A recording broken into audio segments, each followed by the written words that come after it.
अर्चना और सिमरन दो सगी बहनें थीं। दोनों बहनें गरीब घर से थीं, इसलिए उनके माता पिता ने अच्छा रिश्ता मिलते ही उनकी शादी दो सगे भाइयों से एक ही दिन कर दी। शादी के अगले दिन से ही दोनों बहनों ने घर की सारी जिम्मेदारियां संभाल ली।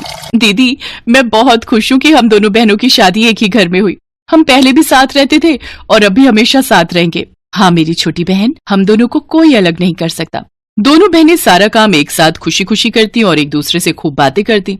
उन्हें एक साथ हंसता खेलता देख एक रोज उनकी सास कुंती देवी सोचने लगी, ये तो मुझसे बहुत बड़ी गलती हो गई जो दो बहनों को बहू बनाकर घर ले आई। जब देखो तब खुसुर फुसुर करती रहती हैं। ऐसे ही कुछ महीने बीते। फिर एक रोज सिमरन अपनी बड़ी बहन से, दीदी आज अमन जी की ऑफिस पार्टी है, इसलिए मैं इनके साथ जा रही हूँ, तो आप आज घर का काम अकेले ही संभाल लेना। ठीक है, तुम चिंता मत करो और पार्टी एंजॉय करना। उसके जाने के बाद कुंती देवी ने देखा रसोई में ढेर सारे गंदे बर्तन पड़े हैं। उसके लिए यही सही वक्त था दोनों बहनों में दरार डालने का। वो बड़ी बहू के पास गई और कहने लगी, अरे बड़ी बहू, देख तो सिमरन सारे बर्तन ऐसे ही छोड़कर गई है, अब तुझे ही धोने पड़ेंगे। अब तू कब इन्हें धोएगी, फिर कब खाना बनाएगी और बाकी काम करेगी। वो महारानी तो वहां पार्टी एंजॉय कर रही है, तू बेचारी घर पर बर्तन घिसेगी। अरे वो चाहती तो तुझे भी साथ ले जा सकती थी। माँ जी, वो देवर जी के साथ उनकी ऑफिस पार्टी में गई है, भला वहाँ मेरा क्या काम। हाँ हाँ, चल उसकी तरफदारी करना बंद कर अब और काम पर लग जा। इसी तरह कुंती देवी की बातों को दोनों बहनें एक कान से सुनती और दूसरे से निकालती। ऐसे ही समय बीता। फिर एक रोज अमन की नौकरी चली गई। 3 महीने हो गए लेकिन कहीं भी अमन को नौकरी नहीं मिली और घर का सारा भार अकेले बड़े बेटे अशोक पर ही आ गया। फिर एक दिन सिमरन अर्चना के पास आई और कहने लगी, दीदी मेरा शैम्पू खत्म हो गया है, क्या मुझे कुछ पैसे मिल सकते हैं शैम्पू लाने के लिए। सिमरन, तुम मेरे शैम्पू से बाल धो लो, मेरे पास अब पैसे बचते ही कहाँ हैं, सारा पैसा तो घर खर्च में लग जाता है। मेरा तो खुद नारियल तेल खत्म हो गया है, इसलिए मैं सरसों का तेल ही डाल लेती हूँ। सिमरन उदास होकर वहां से चली जाती है। फिर कुंती देवी अर्चना से कहती हैं, मेरा बड़ा बेटा बेचारा अकेला पिस रहा है और इस महारानी को शैम्पू चाहिए।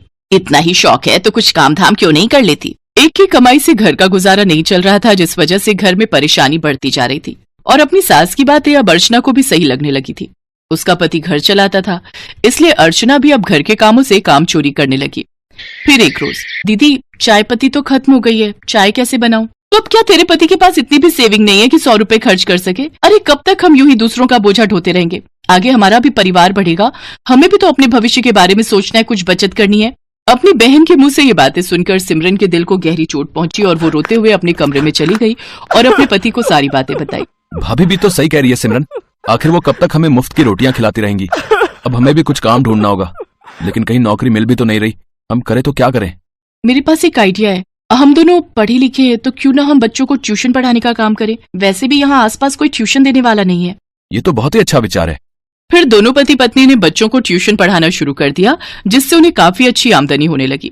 फिर अपनी पहली कमाई सिमरन ने अर्चना को देते हुए कहा, दीदी ये लो हमारी पहली कमाई, अब इससे घर का राशन पानी ले आते हैं। आप मुझसे नाराज होती हो तो कुछ अच्छा नहीं लगता दीदी।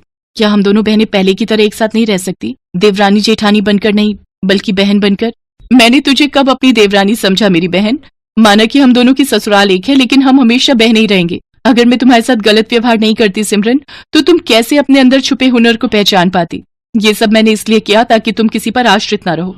अपने व्यवहार के लिए मैं तुमसे माफी चाहती हूँ मेरी प्यारी बहना। मैं आज भी तुझे उतना ही प्यार करती हूँ जितना पहले करती थी। देखा माँ, 2 बहनों का एक ससुराल होने का फायदा। ये सुनकर सभी खिलखिलाकर हंस पड़े।